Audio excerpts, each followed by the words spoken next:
El pasado viernes 13 de noviembre, el ejército marroquí realizó una operación militar contra civiles saharauis en una zona desmilitarizada del Sáhara Occidental, rompiendo así el alto el fuego con el Sáhara Occidental. Hoy, el pueblo saharaui, nuestro pueblo hermano, está en guerra.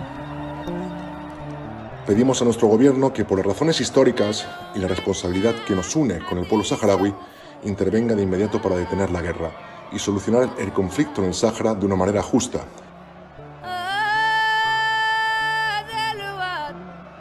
No seamos cómplices ni un día más de lo que les está pasando a nuestras hermanas y hermanos saharauis desde que España se retiró del Sáhara Occidental en 1975 y permitió la invasión marroquí. Han esperado 45 años para vivir en paz y libertad y decidir su futuro a través de un referéndum prometido por las Naciones Unidas. Es momento de que la ONU cumpla con su promesa.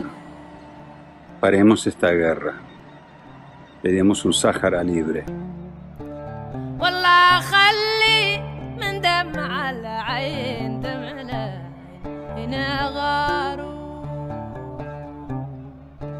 والله خلي من دمعي بل فيهم لين دموعي غاروا